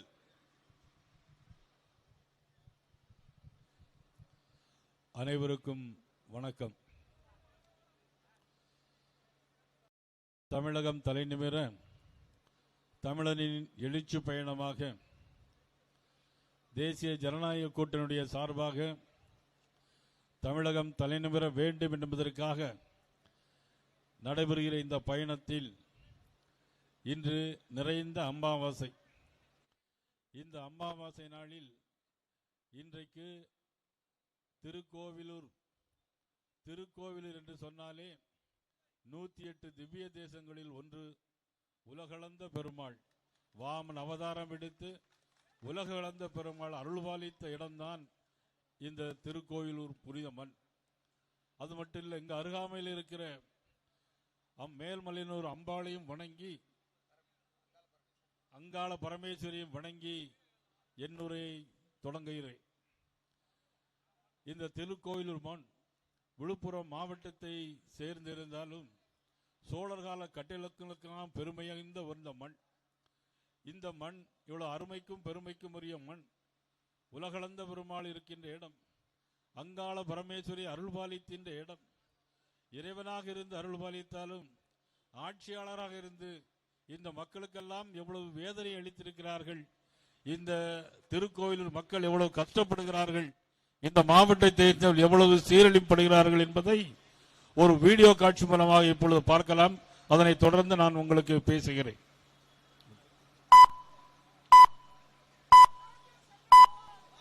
தமிழகத்தின் மிக முக்கிய மாவட்டங்களில் ஒன்று விழுப்புரம். 2 கோடி ஆண்டுகளுக்கு முற்பட்ட திருவக்கரை கல்மரங்கள், 3000 ஆண்டுகளுக்கு முற்பட்ட கீழ்வாலை பாறை ஓவியங்கள் உள்ளிட்ட பழங்கால சின்னங்களையும் கொண்ட பழமையும் பெருமையும் மிக்கது விழுப்புரம் மாவட்டம். ஆனால் திமுக ஆட்சிக்கு வந்ததில் இருந்து விழுப்புரத்தை வதைத்துக் கொண்டே இருக்கிறது. கோவத்தின் உச்சத்துக்கே சென்ற இந்த மாவட்ட மக்கள் திமுக அமைச்சருக்கு தக்க பதிலடியை கொடுத்ததையும் நாம் பார்த்தோம். என்ன குருநாதா உங்களுக்கு புது ஐட்டம் அறிஞ்சிருக்காங்க? எங்க திரும்புங்க. கர்ம கர்மம் என்ன இப்படி நாருது? குருநாதா மாட்டு ஐட்டத்தையும் மனுஷ ஐட்டத்தையும் மிக்ஸ் பண்ணி எரிஞ்சிட்டாங்களே. இந்த மாவட்டத்தில் இருந்து தேர்ந்தெடுக்கப்பட்ட அமைச்சரோ மக்களுக்கு நல்ல திட்டங்களை வழங்குவதற்கு பதிலாக மக்களை அவமதிப்பதையும் மக்களின் நம்பிக்கைகளை இழிவுபடுத்துவதையும் ஊழல் செய்வதிலும் தான் முனைப்பாக செயல்பட்டு வருகிறார். அமைச்சராக இருக்கக்கூடிய பொன்முடியவர்கள் அவரை பற்றி தலைவர் கலைஞர் சொன்னதைத்தான் நான் நினைவுபடுத்துகிறேன். ஆயுதல்ல கண்டெடுத்த நன்முத்து பொன்முடி. ஒரு விலை மாதவியின் வீட்டுக்கு ஒருத்தன் போறான். அங்க அந்த அம்மா கேக்குது, நீங்க சைவமா வைணவமா அப்படின்னு கேக்குது. சைவம்னா படுத்துக்கிறது, வைணவம்னா நின்னுங்கிறது. நின்னுங்கன்னா 5, படுத்தா 10 தான். ஆயுதல்ல கண்டெடுத்த நன்முத்து பொன்முடி. ஆயுதல்ல கண்டெடுத்த நன்முத்து பொன்முடி. ஆயுதல்ல கண்டெடுத்த நன்முத்து பொன்முடி. ஓட்டு கீழே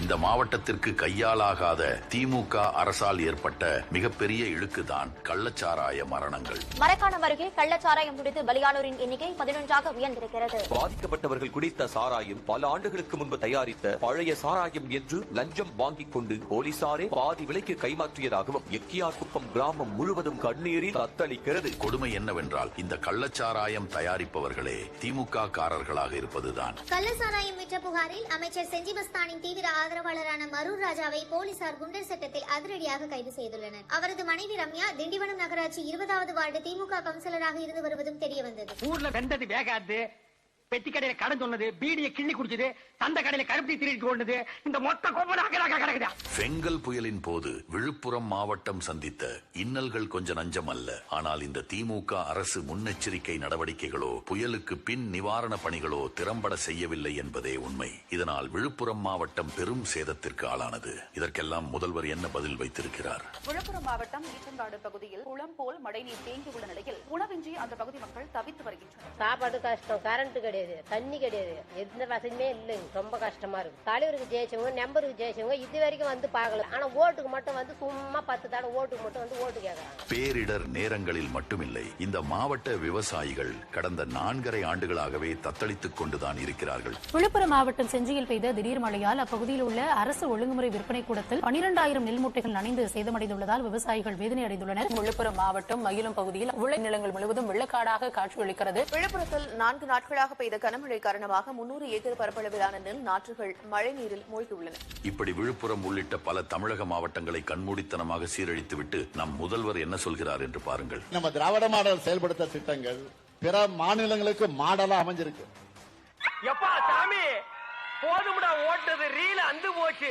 இப்படி விழுப்புரம் மாவட்டத்திற்கு கெடுதல் மட்டுமே செய்து வரும் இந்த திருட்டு திமுக அரசை வரும் 2026 விரட்டி அடிப்போம். விழுப்புரத்தின் நலனுக்காக பாடுபடும் தேசிய ஜனநாயக ஆட்சி அமைய ஆதரவு அளிப்போம்.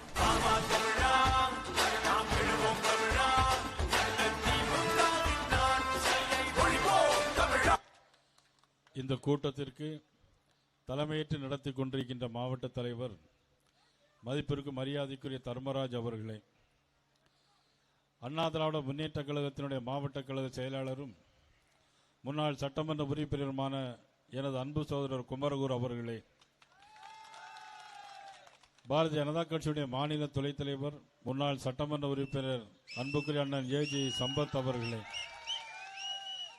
முன்னாள் சட்டமன்ற உறுப்பினர் முன்னாள் மாவட்ட தலைவர் விஏடி கலிவரதன் அவர்களே,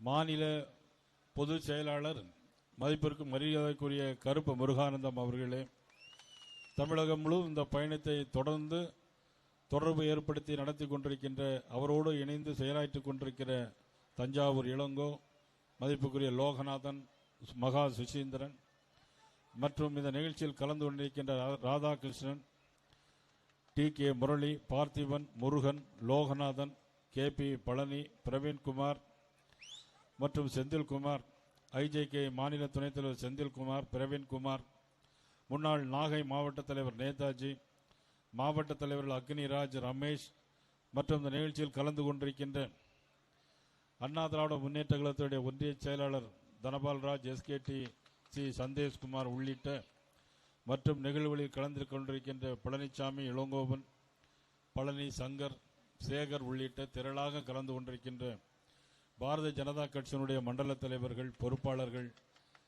அனைவருக்கும் எனது முதற்கண் வணக்கத்தை நான் தெரிவித்துக் கொள்ள கடமைப்பட்டிருக்கிறேன். தொகுதி அமைப்பாளர் தென்னரசு விட்டு அனைவருக்கும் எனது பணிவு கலந்த வணக்கத்தை நான் தெரிவித்துக் கொள்ளுகிறேன்.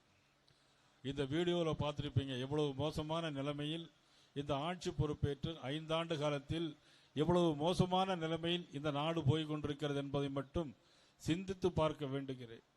அது மட்டுமல்ல, இன்றைக்கு பள்ளிக்கூடங்கள் பக்கத்திலே கஞ்சா விற்கிறார்கள், கல்லூரியில் பக்கத்திலே கஞ்சா போதைப் பொருள் விற்கிறார்கள், கிராமங்களில் கஞ்சா விற்கிறார்கள், நகர்ப்புறங்களில் பெத்தமெடின் போன்ற நாகரிகமான போதைப் பொருட்களை விற்கிறார்கள். அப்படிப்பட்ட பள்ளிக்கூடங்களில் இன்றைக்கு துப்புரவு தொழிலாளர்களை வேலைக்கு அமர்த்தாமல் பள்ளிக்கூடத்து படிக்கிற துவக்கப்பள்ளியில் படிக்கிற பிள்ளைகளையே இன்றைக்கு துப்புரவு பணிகளை ஈடுபடுத்துகின்ற ஒரு மோசமான ஆட்சி தான் இந்த ஆட்சி என்பதை மறுக்க முடியாது. அதற்கு சாட்சி திருக்கோயில் பக்கத்தில் இருக்க திம்மச்சூர் கிராமம். இந்த திம்மச்சூர் கிராமத்தில் உள்ள துவக்கப்பள்ளியில் இந்த பிள்ளைகள் எல்லாம் பாத்ரூம் கழிவறைகளை கழிவதற்கு பயன்படுத்தியது இதே ஊரில் என்பதை யாரும் மறந்துவிட முடியாது.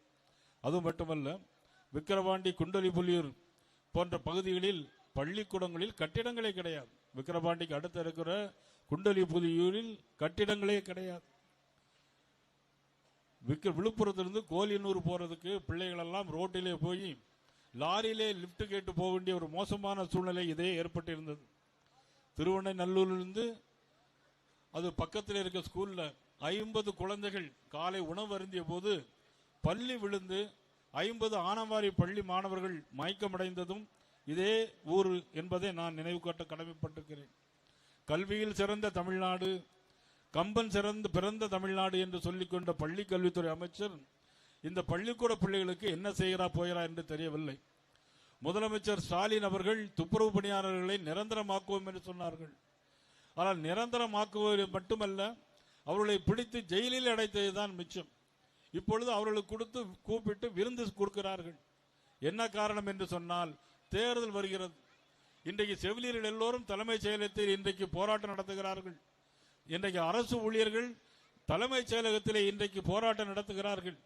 இவ்வளவு மோசமான ஆட்சி. ஏன் விழுப்புரம் நகராட்சியை பொறுத்த மட்டிலும் இன்னைக்கு இந்த வீடியோவில் பார்த்தீங்க, மழை பெய்தவுடனே குண்டும் குழியுமாக சாலைகள். இங்கே உள்ள நகராட்சி மட்டுமல்ல, தமிழ்நாடு முழுவதும் உள்ள எல்லா நகராட்சிகளிலும் இது போன்றுதான் இன்னைக்கு சாலைகளும் எல்லா ரோடுகளும் மோசமான சூழ்நிலை இருக்கிறது. கள்ளக்குறிச்சி மாவட்டத்தில் திருக்கோவில் நகராட்சி 20 வார்டுகளையும் இது விழுப்புரம் மாவட்டத்தில் சேர்க்க வேண்டும் என்று பல்வேறு கோரிக்கைகள் வந்தது. ஆனால் இதுவரையிலும் எந்த அரசும் இதை செவி சாய்க்கவில்லை. திருக்கோவில் ஆர்டிஓ அலுவலகத்தில் திருவண்ணநல்லூர், கண்டாச்சிபுரம் தாலுகா மக்கள் அவதிப்படுகிறார்கள். அதோடு இணைக்க வேண்டும் என்று கோரிக்கைகள் வந்திருக்கிறது. இதையெல்லாம் செவி சாய்க்காமல் இன்றைக்கு உதயநிதி ஸ்டாலின் அவர்கள், ஸ்டாலின் முதலமைச்சருடைய மகன் உதயநிதி ஸ்டாலின் அவர்கள் கார் ரேஸ் நடத்தி கொண்டிருக்கிறார். தோட்டக்கலை விளைபொருட்களுக்கு அதிக விலை தருவோம் என்று சொல்லி எல்லோரும் சொன்னார்கள். எதுவரையிலும் செய்யவில்லை. 1 லட்சம் பேருக்கு, அதாவது வறுமை கோட்டிற்கு கீழே உள்ள 1 லட்சம் பெண்களுக்கு 50,000 ரூபாய் அவர்களுக்கு நிச்சயமாக அவர்களுக்கு 50,000 ரூபாய் உதவித்தொகை கொடுப்போம் என்று சொன்னார்கள். அதற்கு மாறாக என்ன தெரியுமா செய்து கொண்டிருக்கிறார்கள்? பாலியல் வன்கொடுமை நடத்தி கொண்டிருக்கிறார்கள். 35 வயது பெண்கள் திருமணம் ஆகாமல் இருந்தால் அவர்களுக்கு உதவித்தொகை கொடுப்போம், அரசு வேலை வாய்ப்பு கொடுப்போம் என்றெல்லாம் சொன்னார்கள். 3 லட்சம் பேருக்கு அரசு வேலை வாய்ப்பு தருவோம் என்று சொன்னார்கள்.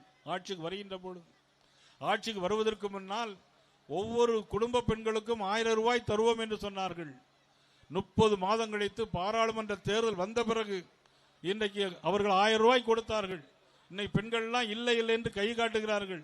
1000 ரூபாய் வாங்கல. நீங்க ஆனால் இன்னைக்கு எல்லாமே தகுதி வாய்ந்த பெண்களுக்கு கொடுக்க போகிறோம் என்று சொல்லியிருக்கிறார்கள். இவ்வளவு மோசமான ஒரு ஆட்சி இன்றைக்கு நடைபெற்றுக் கொண்டிருக்கிறது. இன்றைக்கு நான் வருவதற்கு காலதாமதம் ஆகிவிட்டது. கருப்பு முருகானந்தம் பேசியிருப்பார். திருப்பரங்குன்றத்திலே தீபம் ஏற்ற வேண்டும், நீதிபதிகள் தீர்ப்பு வழங்கி இருக்கிறார்கள். திருப்பரங்குன்றத்தில் போலீஸ் கமிஷனர் உள்பட 10 பேர்கள் அங்கு போய் நீங்கள் தீபம் ஏற்றலாம் என்று நீதிமன்ற தீர்ப்பு இருந்தும் காவல்துறை மறுக்கிறது. காவல்துறையிடம் நாங்கள் போராடினோம். ஏன் என்று கேட்டோம். முதலமைச்சர் அலுவலகத்தில் எங்களுக்கு செய்தி வந்திருக்கிறது, நாங்கள் அனுமதிக்க மாட்டோம் என்று சொன்னார்கள். ஆனால் நேற்று முன்தினம் பூரண சந்திரன் என்கின்ற ஒரு இளைஞன் தன்னுடைய உடலையே பெட்ரோல் ஊற்றி கொளுத்தி தீபமாக எரித்தார். அவர் ஒரு ஆடியோ ரிலீஸ் பண்ணியிருக்கார். அந்த ஆடியோ ரிலீஸில் என்ன தெரியுமா சொல்லியிருக்காங்க?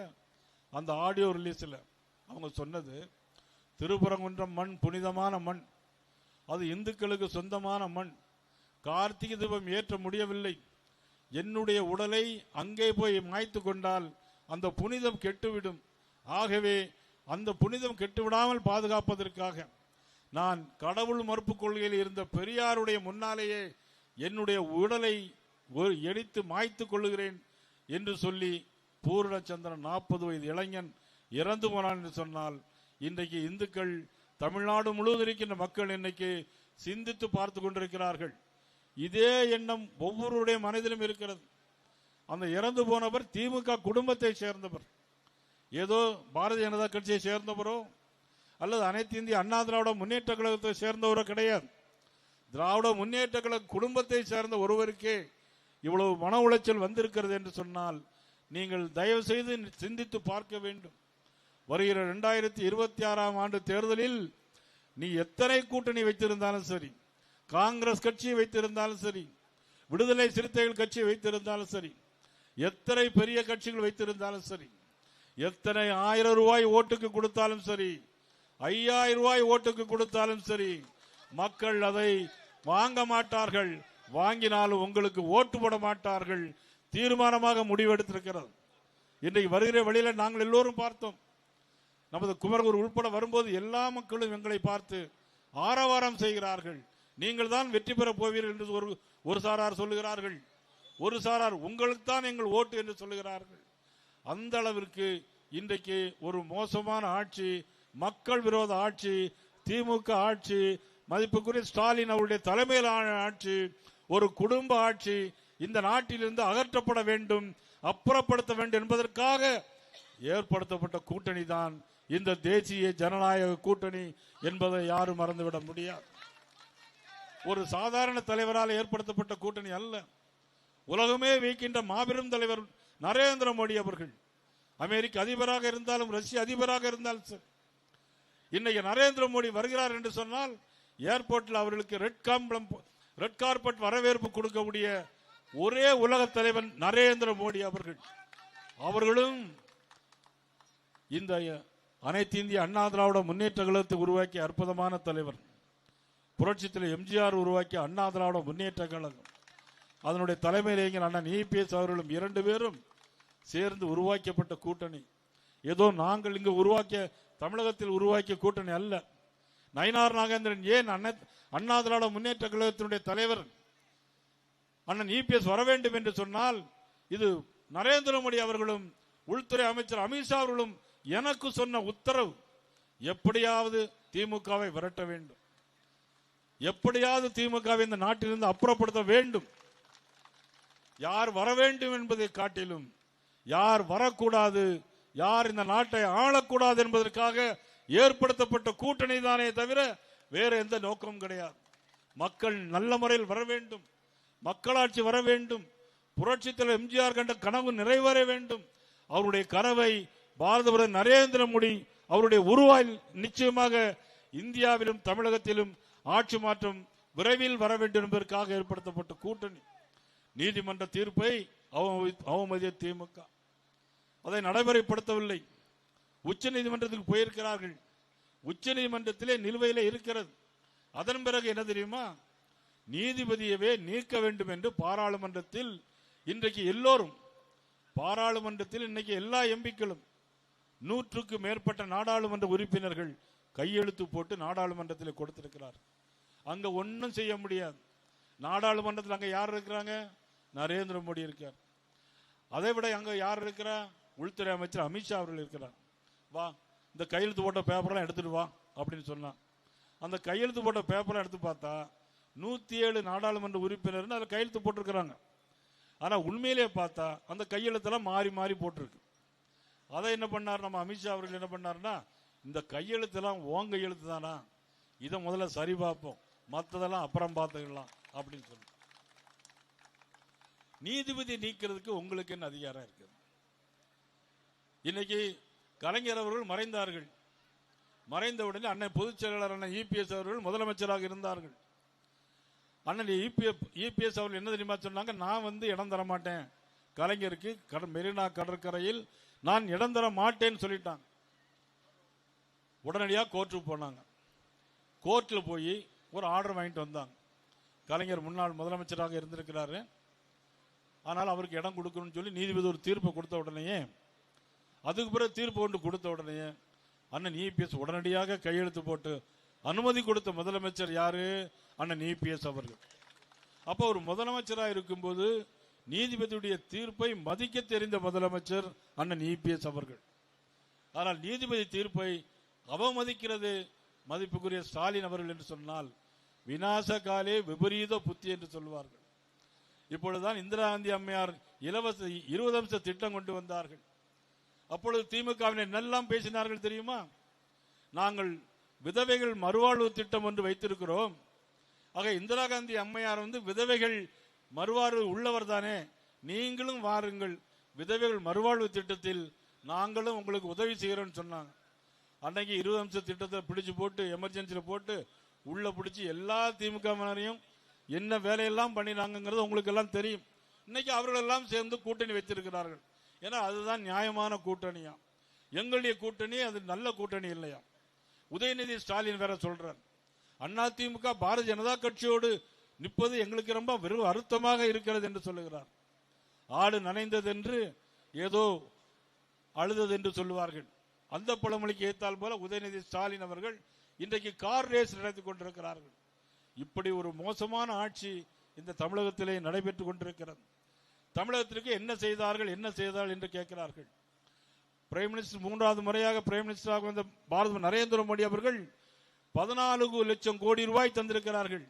எப்படியெல்லாம் தந்திருக்கிறார்கள் சொன்னால், இதே மாவட்டத்தில் 4000 பேர்களுக்கு மாதம் ஆண்டொன்றுக்கு 6000 வீதம் 250 கோடி ரூபாய் தந்திருக்கிறார்கள். விக்கிரவாண்டியிலிருந்து சேத்தியா தூப்பு வரைக்கும் இன்றைக்கு 4 வழிச்சாலை ரோடு 1256 கோடி ரூபாய். யார் கொடுத்தது? பாரத பிரதமர் நரேந்திர மோடி அவர்கள் கொடுத்தது. யாராலும் மறுக்க முடியுமா? இதே மாவட்டத்தில் 7375 பேருக்கு வீடுகள் கட்டி கொடுத்தது பாரத பிரதமர் நரேந்திர மோடி அவர்கள் கொடுத்தது. அன்றைக்கு நமது பாரத பிரதமர் நரேந்திர மோடி அவர்கள் என்பதை யாராலும் மறுக்க முடியாது. கிராம சாலைகள் 223 கோடி ரூபாய்க்கு, புதுச்சேரி முதல் பூண்டியாங்குப்பம் வரைக்கும் 1296 கோடி ரூபாய்க்கு சாலைகள் கொடுத்தது பாரத பிரதமர் நரேந்திர மோடி. யாரும் மறுக்க முடியாது. பக்கத்தில் இருக்க கள்ளக்குறிச்சியிலே கள்ளச்சாராயம் குடித்து 65 பேர் இருந்தார்கள். 3-4 மாதம் கழித்து திருவண்ணாமலையிலே கள்ளச்சாராயம் 4 பேர் இறந்து போனார்கள் குடித்து. இப்படி எங்கு பார்த்தாலும் கள்ளச்சாராயம், பாலியல் வன்கொடுமைகள், பெண்களுக்கு எதிராக எந்த பாலியல் வன்கொடுமை செய்தால் தனியாக நீதிமன்றம் அமைப்போம் என்று சொன்னார்கள். ஆனால் இவருடைய ஆட்சியிலே 15% குழந்தைகளுக்கு எதிரான குற்றங்கள், 52% பெண்களுக்கு எதிரான பாலியல் குற்றங்கள். பெண்களுக்கு எதிராக குற்றங்கள் நடந்தால் தனி நீதிமன்றம் அமைப்போம் என்று சொன்னார்கள். ஆனால் வந்த பிறகு இவருடைய ஆட்சியிலே தான் 10 வயது பெண்கள் முதல் 70 வயது பெண்கள் வரை ரோட்டிலே நடமாட முடியவில்லை. இன்றைக்கு கூட ராமநாதபுரம் மாவட்டத்தில் நல்ல போதைப் பொருட்களை பயன்படுத்திக் கொண்டு கணவனை அப்படியே தென்னை மரத்தில் கட்டி வச்சுட்டு 2 பேர் அப்படியே அலக்காக தூக்கிட்டு போயிட்டாங்க.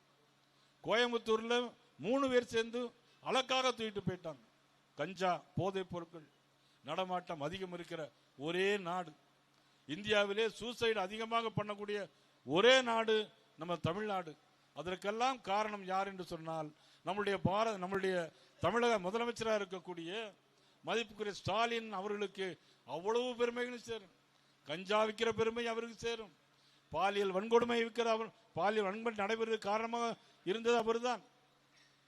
ஆட்சிக்கு எதிராக யார் இருந்தாலும் இரும்பு கரம் கொண்டு அடக்குவோம் என்று சொன்னார். யாரை இரும்பு கரம் கொண்டு அடக்க போறார் என்று தெரியவில்லை. இந்த வீடியோல பாத்தீங்க, பெண்களை பத்தி கேவலமா பேசக்கூடிய யாரெல்லாம் இருக்காங்கன்னு வீடியோல பாத்தீங்க. ஆராசான் ஒரு மந்திரி பெண்களை மிகவும் இழிவுபடுத்த பேசக்கூடிய இவ்வளவு மோசமான ஒரு ஆட்சி, தட்டி கேட்க முடியாத முதலமைச்சராக, மோசமான முதலமைச்சராக இன்னைக்கு இருந்து கொண்டிருக்கிறார்கள். கரூரிலே ஒரு சம்பவம் நடந்தது. தமிழக வெற்றி கழகத்துடைய தலைவர் அவர் வருகிறார். வந்த உடனே மைக்க பிடிச்சு 10 ரூபா பாட்டிலுக்கு 10 ரூபா பாட்டிலுக்குன்னு பேசுறார். 10 ரூபா பாட்டிலுன்னு பேசின உடனே அது உங்களுக்கு தெரியும்ல, 10 ரூபா பாட்டில்னா 10 ரூபா பாட்டில் 10 ரூபா பாட்டில்னாலே எல்லாம் உங்களுக்கு தெரியுது. ஆக பாட்டில் 10 ரூபா பாட்டில்னு படிச்ச உடனேயே லைட் ஆஃப், செருப்பை கலத்து வீசுறாங்க. அங்க இருக்க போலீஸாரெல்லாம் லத்தி சார்ஜ் பண்றாங்க. லத்தி சார்ஜ் பண்றதுல இருட்டுக்குள்ள யார் எங்க போக முடியலன்னு தெரியாம சாக்கடைக்குள்ள விழுந்து நசுங்கி செத்து போனவர்கள் 41 பேர். தன்னுடைய பெற்ற தாய் முன்னாலேயே 3 வயது குழந்தை எல்லோருடைய காலால் மிதிப்பிட்டு சாகக்கூடிய ஒரு மோசமான காட்சி. 10 வயது சிறுமி இறந்து போன காட்சி. 41 பேர் இறந்து போனார். யார் காரணம்? எதிர்கட்சிகளுக்கு கெடுபிடி. எதிர்கட்சிகள் கேட்கிற இடத்தில் அனுமதி கிடையாது. எதிர்கட்சிகள் கொடி கட்டக்கூடாது. இதுதான் இந்த ஆட்சியினுடைய ஒரு மோசமான ஒரு நிலைமை தமிழகத்தில் வந்திருக்கிறது சொன்னால், ஒரு சர்வாதிகார போக்கு, ஒரு சர்வாதிகார ஆட்சி தமிழகத்தில் இருந்து அகற்றப்பட வேண்டும் என்பதற்காக ஏற்படுத்தக்கூடிய இந்த பயணம். அண்ணன் இபிஎஸ் அவர்கள் ஒரு பக்கம் இருந்து பயணம் வந்து கொண்டிருக்கிறார்கள். நாங்கள் ஒரு பக்கத்திலிருந்து பயணம் தொடங்கி போய் கொண்டிருக்கிறோம். இந்த 2 பயணங்கள் முடியும் போது தமிழகத்தில் நடைபெற்றுக் கொண்டிருக்கிற ஆட்சியும் முடியும் என்பதை நேரத்தில் நான் தெரிவித்துக் கொள்ள கடமைப்பட்டிருக்கிறேன். அண்ணன் இபிஎஸ் அவர்கள் முதலமைச்சராக இருந்தபோது 11 மருத்துவக் கல்லூரிகளை கொண்டு வந்தார்கள். 11 மருத்துவக் கல்லூரிகள். நீங்க ஒரு மருத்துவக் கல்லூரியாவது கொண்டு வந்திருக்கீங்களா? அந்த 11 மருத்துவக் கல்லூரி கொடுத்தது யார்? பாரத பிரதமர் நரேந்திர மோடி அவர்கள். வாங்கி தந்தது யார்? அண்ணன் இபிஎஸ். அதனால தான் இந்த கூட்டணி. இங்க எம்ஜிஆர், அங்க மோடி, இங்க அண்ணன் இபிஎஸ், அங்க அமித்ஷா. இந்த கூட்டணி இது வெல்லுகின்ற கூட்டணி. அமித்ஷா அவர்கள் வர இருக்கிறார்கள். முதலமைச்சர் ஸ்டாலின் சொல்லுகிறார், எத்தனை சா வந்தாலும் எங்களை ஒன்றும் செய்ய முடியாது என்று. கொஞ்சம் பொறுத்திருங்க. 17 பேர் மேல எல்லா விஷயம் வச்சிருக்கோம். கொஞ்சம் பொறுத்திருங்க. 17 பேர் மேல எங்களோட லிஸ்ட் கையில இருக்கு. யார் யார் உள்ள போறாங்க, யார் யார் வெளியே இருக்க போறாங்க, லிஸ்ட் எல்லாம் இருக்கு. டெல்லியில் ஆட்சி மாற்றம் எப்படி வந்தது? அரவிந்த் கெஜ்ரிவால் எங்க போனாரு? அதே மாதிரி தான். அதே மாதிரி நிலைமை பீகாரில் சொன்னார்கள். வாக்கு திருட்டு என்று சொன்னார்கள். ராகுல் காந்தி, பாவம் ராகுல் காந்தி பத்தி பாவம் ஒரு பொம்மை மாதிரி அவரை பத்தி உங்களுக்கு எல்லாம் தெரியும். பார்லிமெண்ட்ல போனா கண் அடிச்சுட்டு அப்படி போறது. கடைசியில் என்னாச்சுன்னா ஆட்சி எல்லாம் முடிஞ்சு இப்ப அம்போன்னு இருக்க. பீகார்ல வாக்கு திருட்டுன்னு சொன்னாங்க. 65 லட்சம் வாக்கு திருட்டு போயிட்டுன்னு சொன்னாங்க. ஆனா தேர்தல் வந்தது. முடிவில் என்னாச்சு? 243 தொகுதிகளில் 202 இடங்களில் வென்றது தேசிய ஜனநாயக கூட்டணி. இங்கேயும் அதே மாதிரி தான் சார். இந்த வாக்கு புதிதாக சேர்த்தல் நீர்த்தலுக்கு எதிர்ப்பு. இதுக்கும் உச்சநீதிமன்றம் போனார் நம்முடைய முதலமைச்சர். இதற்கும் உச்சநீதிமன்றம் போனார். அங்கே திருப்பி அடிச்சு விட்டாங்க. அதுக்கப்புறம் இப்ப வந்து இப்போ என்னன்னா, இவரு நமக்கு தெரியாமலே ஓட்டை இவரும் சேர்த்துட்டு இருக்கார். அதுக்கப்புறம் இந்த பிஓ பிஎல்ஓக்கு எல்லாத்துக்கும் ஒரு உத்தரவு போட்டிருக்கார். என்ன உத்தரவுன்னா, இந்த சார்ல என்ன உத்தரவு அப்படின்னா, யாரையும் நீக்க வேண்டாம், புதிதாக தாத்தா பேர் அப்பா பேர் ஏதாவது ஒரு பேரை சேர்த்து எழுதுங்க அப்படின்னு உத்தரவு போட்டிருக்காங்க. ஆனா என்ன நடைபெற போகிறது என்று சொன்னால், 75 லட்சம் வாக்குகள் தமிழகத்தில் 2006 இறந்து போனவன், 2006 இறந்து போனவங்க இன்னும் வரை உயிரோடு இருக்காங்க. திமுக காரங்க எல்லாம் ஓட்டு போட்டுட்டே இருக்காங்க. ஆனா அந்த ஓட்டு 75 லட்சம் ஓட்டு இனிமேல் இருந்து அகற்றப்படும். இந்த 75 லட்சம் ஓட்டு அகற்றப்படும் பொழுது தேர்தலும் வரும். எங்க அமித்ஷா அவர்களுங்க வருவாங்க, அண்ணன் இபிஎஸ் அவர்கள் இருப்பாங்க, ஓட்டும் நடைபெறும். வாக்குச்சாவடியில் அனைவரும் இன்றைக்கு மக்கள் தெளிவான முடிவு எடுத்து விட்டார்கள். சில பேர் வண்டியில் ஆடிட்டு வர்றாங்க, பாட்டு பாடிட்டு வர்றாங்க, மாசுங்காங்க, காசுங்காங்க. ஆனா நம்ம பெரிய பிக் பாஸ்ன்னு அவங்களுக்கு எல்லாம் தெரியாது. நிச்சயமாக சொல்லுகிறேன், தமிழகம் என்றைக்குமே தர்மம் சில நேரம் தூங்கும், அதர்மம் தலை தோங்கும். ஆனால் இறுதியில் தர்மமே வெல்லும் என்பதை தமிழகம் பல முறை நிரூபித்திருக்கிறது. இந்த முறையும் நிரூபிக்கும் என்பதை இந்த நேரத்திலே தெரிவித்துக் கொண்டு இந்த கூட்டத்தில் கலந்து கொண்ட உங்கள் அனைவரையும் நன்றியோடு பாராட்டி ஏற்பாடு செய்த அனைவருக்கும் நன்றியும் வணக்கங்களையும் வாழ்த்துக்களையும் கூறி விடைபெறுகிறேன். நன்றி, வணக்கம். நண்பர்களே ஒரு சின்ன அறிவிப்பு. கூட்டம் முடிந்து செல்பவர்கள் அனைவரும் செல்கின்ற வழியிலே உணவு ஏற்பாடு செய்யப்பட்டு இருக்கின்றது. அனைவரும் அதை பெற்றுக்கொண்டு செல்லுமாறு கேட்டுக்கொள்கிறோம். டாக்டர் லோகநாதன் அவர்கள் அந்த உணவை ஏற்பாட்டை செய்திருக்கிறார். நாங்கள் நன்றியோடு அதை தெரிவித்துக் கொள்கிறோம்.